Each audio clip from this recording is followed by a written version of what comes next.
আওয়ামী লীগের ছিল বঙ্গবন্ধু, বিএনপি রয়েছে কার্ড বন্ধু।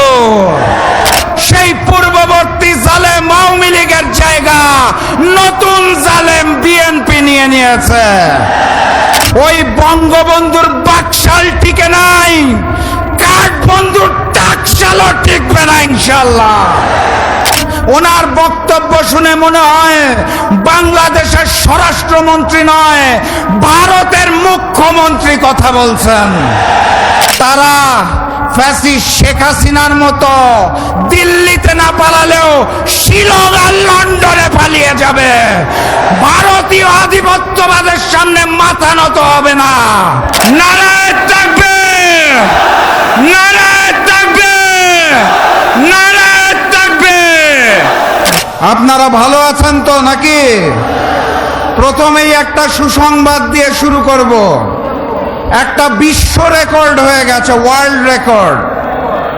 পৃথিবীর ইতিহাসে কোন সরকার এত কম সময়ের মধ্যে এত অজনপ্রিয় এবং এত মাত্রায় ঘৃণিত হয় নাই। বিশ্ব রেকর্ড হয়ে গেছে। আজকে আমার বক্তব্যের সময় নির্ধারণ করা হয়েছে 5 মিনিট। এই 5 মিনিটে এই ঘৃণিত সরকারের কোন বিষয় নিয়ে বলবো আমি বুঝে উঠতে পারছি না। 72-এর সংবিধান, মুক্তিযুদ্ধের চেতনা বিক্রি, লুটপাট, দ্রব্যমূল্যের ঊর্ধ্বগতি, ইসলামী ব্যাংক দখল, ক্যাম্পাস দখল, ক্রিকেট বোর্ড দখল, মিডিয়া দখল, এলপিজির দাম বৃদ্ধি, জ্বালানির দাম বৃদ্ধি, বিদ্যুতের দাম বৃদ্ধি, বিনা ভোটে প্রশাসনে দলীয়করণ, নতজানু পররাষ্ট্রনীতি, রাষ্ট্রীয় মব সন্ত্রাস, আইন শৃঙ্খলা পরিস্থিতির অবনতি, খুন, ধর্ষণ, জখম, অবাস্তব উচ্চবিলাসী বাজেট, তাদের মুনাফিকি বেঈমানি, নাকি বাংলাদেশ জামাত ইসলামীকে নিয়ে অপপ্রচার। 5 মিনিটে কোন বিষয় নিয়ে বলবো? চিন্তা করে দেখলাম যেই সব বিষয়ের নাম খালি বলেছে পূর্ববর্তী ফ্যাসিস্ট শেখ হাসিনার আমলেও এই সকল বিষয় নিয়েই আমাদের প্রতিবাদ করতে হয়েছে। অতএব সেই পূর্ববর্তী জালেম আওয়ামী লীগের জায়গা নতুন জালেম বিএনপি নিয়ে নিয়েছে। কোনো পার্থক্য আছে?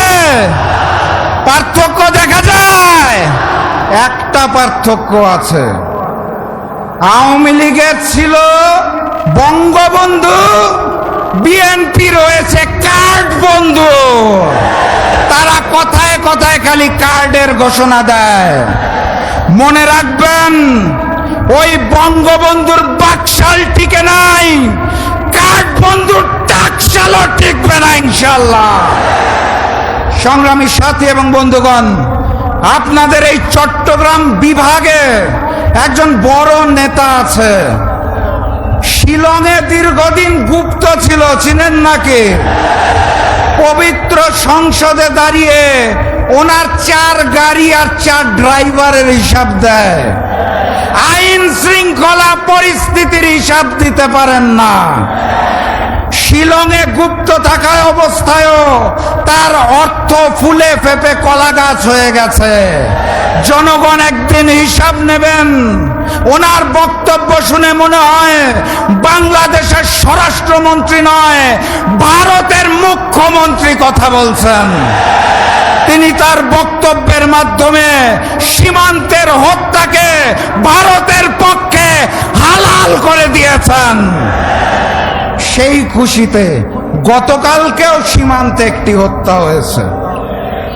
সেই খুশিতে গতকাল ভারত থেকে নবনিযুক্ত হাই কমিশনার বাংলাদেশে পা রেখে ভারতের 140 কোটি মানুষ আর বাংলাদেশের 20 কোটি মানুষ নিয়ে 160 কোটি মানুষের নতুন মানচিত্র করতে চায়।